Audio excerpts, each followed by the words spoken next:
I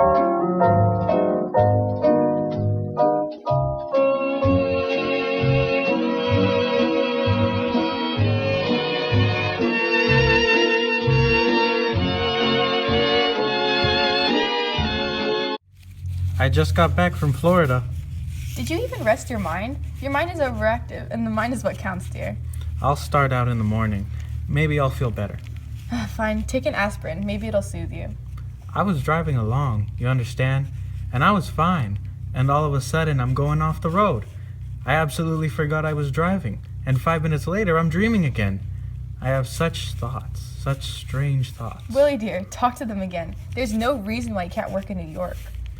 They don't need me in New York. I'm the New England man. I'm vital to New England. But you're 60 years old. They can't expect you to keep traveling every week. Why don't you go down to the place tomorrow? I will. I definitely will. The boys in? Yeah, they're sleeping. Happy took Biff on a date tonight. It was so nice seeing them go out together. Did Biff say anything after I went this morning? You shouldn't have criticized him. You mustn't lose your temper with him. When the hell did I lose my temper? I simply asked if he was making any money. But dear, how could he make any money? He's finding himself, Willie. Not finding yourself at 34 is a disgrace. Trouble is, he's lazy, goddammit. Willie, please! Biff is a lazy bum. In this scene, Willie is introduced as a man under much stress, to the point where he can no longer function properly. We see that his relationship with Linda, his wife, is one where Linda constantly fusses over his well-being, and Willie usually brushes her off.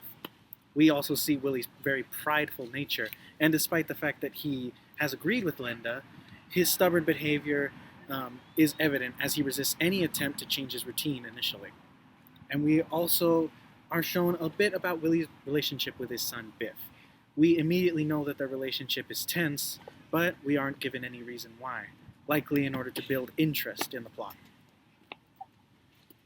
We are given further insight into Biff's conflict with Willie. This moment of reflection for Biff shows the other side of him and adds more interest to the plot. Why does Dad always mock me? He's not mocking you, Everything I say, there's a twist of mockery on his face. I can't get near him. he just wanted you to make good, that's all. I just wanted to talk to you about Dad for a long time, Biff. Something's happening to him, like he talks to himself. You know, I noticed that this morning, but he always mumbles.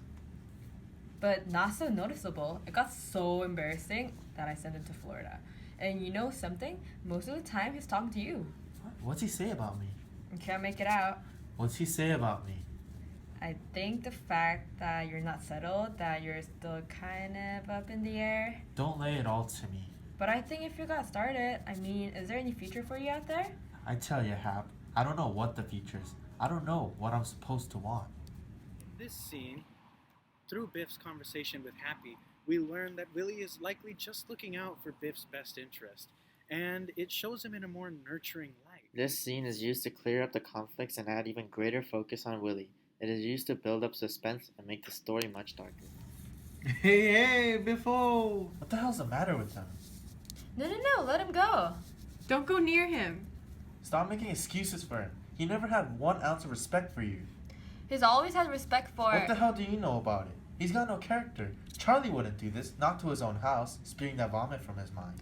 Charlie never had to cope with what he's got to. People are worse off than Willie Loman. Then make Charlie your father, Biff. Can't do that, can you? Willie Loman isn't the finest character that ever lived, but he's a human being, and a terrible thing is happening to him. I didn't mean... No, a lot of people think he's lost his balance. But you don't have to be very smart to know what the trouble is. Well, sure. A small man can be just as exhausted as a great man. He works for a company 36 years this March, and now in his old age, they take his salary away. Oh, I didn't know that, Mom. You never asked, my dear. Now that you get your spending money someplace else, you never trouble your mind with him. I gave you money last... $50 to fix the water? It costs $97.50. For 5 weeks, he's been on commission like a beginner. Those ungrateful people.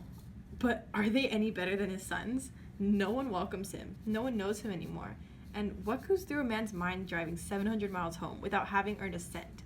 Why shouldn't he talk to himself? Why? When he has to go to Charlie every week to get $50 and pretend to me that that's his pay, how can you tell me he has no character? The man who never worked a day but for your benefit? What happened to the love you had for him? Alright, Mom. I'll live here in my room and get a job. You can't stay here and fight all the time. He'll be alright. He'll settle for half my paycheck. He won't be alright. He's dying, Biff. Why is he dying? He's been trying to kill himself. Remember when I wrote you that he smashed up the car again in February? The insurance inspector came. He said he had evidence that all these accidents in the last year weren't exactly accidents. What? What do you mean? Well, there was a woman. What? What woman? She was a witness to his crash. She said she saw him driving down the road. He wasn't going very fast at all. She says he came to that little bridge and then deliberately smashed onto the railing. And it was only the shallowness of the water that saved him. See, Biff? How'd you like that, you damned fool? Alright, pal. Alright. It's settled now. I've been remiss. I know that, Mom, but now I'll stay. And I swear to you, I'll apply myself. I'll try. I'll try and make good. I know you will, Biff. We are given more information on Willie's relationship with Biff and how it causes friction between the family members.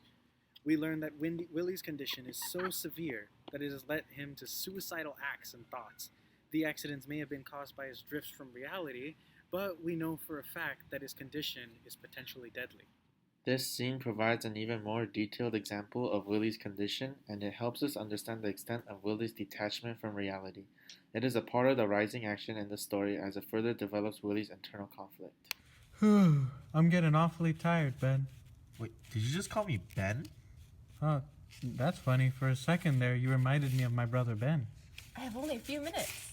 You ever heard from him again, huh? Didn't Linda tell you? A couple weeks ago, we got a letter from Africa. He died. I must make a trade, William. There are several properties I'm looking at in Alaska. Opportunity is tremendous in Alaska, William. Surprised you're not up there. Sure, tremendous. Huh? How are you all? Fine, fine. Is Mother living with you? No, she died a long time ago. Who? Eh? That's too bad. I'd hope to see the old girl. Who died? Heard anything from Father, have you? What do you mean, who died? What are you talking about? The character is extremely complex, and through this scene we see just how much confusion it creates for himself and for others. Willie is shown to be absolutely unable to separate reality and imagination to the point where he can't even make sense of the situation. We also see Willie's stubborn and assertive personality as he forces Charlie away and refuses to concede. We also gain insight as to how Willie must feel about success because Ben's appearance is always a harbinger of Willie's thoughts for success. This scene further develops the conflicts between Willie and his family, as well as focusing on Biff's own struggle to be successful. I'll see Oliver tomorrow. Hap, if you could work that out. Maybe things are beginning to... Stop interrupting. Don't wear a sports jacket or slacks when you see Oliver. No, I'll... A business suit, and talk as little as possible, and don't crack any jokes. He did like me. Always liked me. He loved you. Will you stop? Walk in very serious. You're not applying for a boy's job. Money is to pass. Be quiet, fine, and serious. Everybody likes a kidder, but nobody lends him money. Remember, start big and you'll end big. Ask for 15. How much you gonna ask for? Gee, I don't know. Don't say G. G is a boy's word. A man walking in for $15,000 does not say G. 10, I think. Would be top though. You always start too low. Walk in with a big laugh, and don't look worried. Start off with a couple of your good stories to lighten up. It's not what you say, it's how you say it. Because personality always wins the day. But Oliver always set the highest. Will you let me talk? Don't yell at her, Pop, will ya? I don't like you yelling at her all the time. I'm telling you. What are you, taking over this house? Willie. Don't take his side all the time, goddammit. Stop yelling at her! This scene again demonstrates the double-sided coin that is Willie's and Biff's relationship. Willie is obviously a supportive father, but his issues with Biff cause problems for everyone in the family.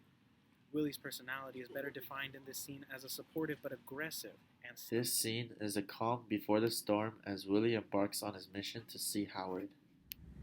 You going to talk to Howard today? Yeah, I'll put him straight and simple. He'll have to take me off the road.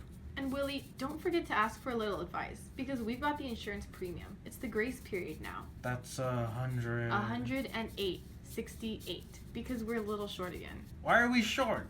Well, you had the motor job on the car. That goddamn Studebaker. And you got one more payment on the refrigerator. But it just broke again. Well, it's old, dear. I told you we should have bought a well-advertised machine. Charlie bought a General Electric and it's 20 years old and it's still good, that son of a bitch. Once in my life I would like to own something outright before it's broken. I'm always in a race with the junkyard. I just finished paying for the car and it's on its last legs. The refrigerator consumes belts like a goddamn maniac. They time those things. They time them so that when you finally paid for them, they're used up. All told, about $200 would carry us, dear. But that includes the last payment on the mortgage. After this payment, Willie, the house belongs to us. It's an accomplishment. All the cement, all the lumber, the reconstruction I put into this house, there ain't a crack to be found in it anymore.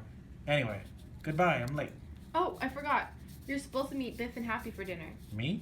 At Frank's Chop House on 48th near 6th Avenue. That's so. How about you? No, just the three of you. They're gonna blow you to a big meal. Don't say. Who thought of that? Biff came to me this morning, Willie, and he said, "Tell Dad we want to blow to him a big meal. Be there at 6 o'clock. You and your two boys are gonna have dinner." Gee whiz, that's really something. I'm gonna knock Howard for a loop, kid. I'll get in advance, and I'll come home with a New York job. God damn it, now I'm gonna do it. Oh, that's the spirit, Willie. I will never get behind a wheel the rest of my life. It's changing, Willie. I can feel it changing. Beyond a question. Goodbye, I'm late. This scene shows Willie's determined attitude and perhaps his slight delusional tendencies. We also see his desperate need for success through his obsession over the broken appliances as well as his jealousy over Charlie's successes. This scene is part of the play's climax as it is the fall that Willie suffers and his turning point of facing reality. Hey, Howard, can I speak to you? What happened? Why are you here? To tell you the truth, Howard, I've come to the decision I'd rather not travel anymore. Not travel? Well, what will you do then? Remember at Christmas time when you had that party? You said you'd think of some spot for me here in town. Oh, yeah, I remember. Well, just couldn't think of anything for you, Willie. Well, Howard, speaking frankly, between the two of us, I'm just a little tired. I understand that, but you're a road man, Willie, and we do a road business. I appreciate you, but there's just no spot for you here. Sorry, but that's that. Please, Howard, all I need to set my table is $50 a week. But where will I put you? Look, it's not a question of whether I can sell merchandise, right? No, it's just business, and everyone's gonna pull their own. If I had $40 a week, that's all I need. $40, Howard. You'll have to excuse me, Willie. I gotta go see a lot of people. Pull yourself together. I'll be back in a little while. Pull myself together. What the hell did I say to him? My God, I was yelling at him. How could I?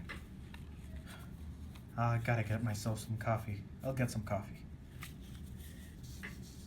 Willie, look. I'll go to Boston. Willie, you can't go to Boston for us. Why can't I go? I don't want you to represent us. I've been meaning to tell you for a long time now. Howard, are you firing me? I think you need a good long rest, Willie. Howard. And when you feel better, come back, and we'll see if we can work something out. But I gotta earn money, Howard. I'm in no position. Where are your sons? Why don't your sons give you a hand? They're working on a very big deal.